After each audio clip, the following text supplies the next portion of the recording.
Shalom and welcome to Masatwa. This year's entitled Highlights of our 6 Shiurim from Shavuot night. Baruch Hashem, Minhag going back from the beginning of Mahama'or, where through the night we learned together 6 Shiurim, each from one of the different Siddharim. Shishas Gemara from Zrom, from Gemara from Moed, Nashim, Zivim, Kashim, Taurus. First year was from Gemara Brachos about Havasichem Lahodot. We have 4 people that have to give thanks to Hashem, bring a Korban Todah. We don't have Korban Todah, but we do have Bechas HaGomel. And there's 2 separate brachot. We have bracha for Nes, if there's some kind of miraculous salvation, that has to be defined. What is defined as a miraculous salvation?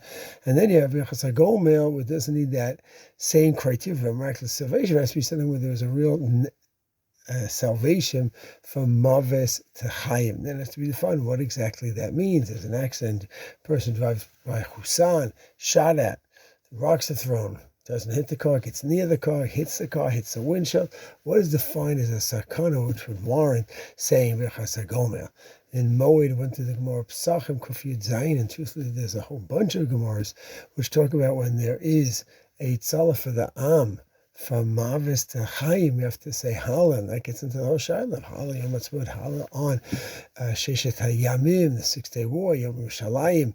And what's the criteria? A person shouldn't approach this area and just say, oh, okay, you know what? I'm not sure about this, I'm just going to be Machmir. Or Chizkiyahu, in Sadi Dalid, in Psachim, in Sanhedrin, he did not say Hala when he was saved by Shem, and therefore the Beis Shamal says he can't be the Mashiach. He doesn't have enough Hakaras to say Hala. So it's not as simple. A person can't have an option. I'll just be Machmir. I'm not going to do anything. It's not an option. That's a fantastic sugya. Then from there, Nashim, Ksuva, so a beautiful Chiddush. More Ksuva is the famous discussion in Yizayin, Hillel and Shammai. What do you say to a Kala about a Kala? She's so beautiful. And then Hillel says, Shammai, a person buys something, he gets something, brings home a jacket, a car, a new chair, and you don't think it's anything great, but you're going to see he bought it already, so you're going to say something nice. Wow, what a beautiful possession. So nice, not a nice transaction you made. And it really enhances your home. You can say something nice. It sounds like going to Tosas, Shammai would agree with that. And then it says, the person should go ahead and just say nice. According to Rashi, then you say nice things to people. There's a mitzvah to make people happy. Just say nice things to people. We have hundreds of interactions with people, different people a day. Go ahead, say something nice. It's a mitzvah. It's part of the umbrella. Then you have Nezikin. And we went to the Gemara Sanhedrin. Tzadi Zayin, Tzadi Chet. There's different indications how the Gula process works based on Pesukim also. Contradiction in Dvarim, verse Yechezkel. Are you going to have tshuva and then ingathering the exiles? Are you going to ingathering the exiles and then tshuva? Which one is it? It seems based on the one. There's 2 different types of redemption. One could come from tshuva process, which we could have had thousands of years ago already, and one comes from when God says enough, the time has come. Once God says the time has come, that's it. He begins the process. He gets things moving through Adam. It could be Chilonim, it could be anyone. And then once we're here, we're going to have the Jew process. See, look, that's what's going on here.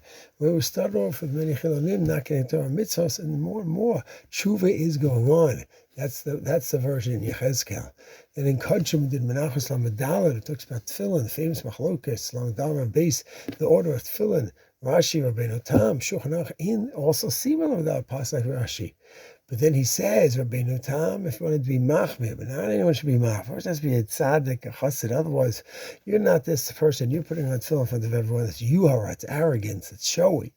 But yet, so many shtipas now around the world, people do it. So it's a fantastic case where once people started doing it, it became more common.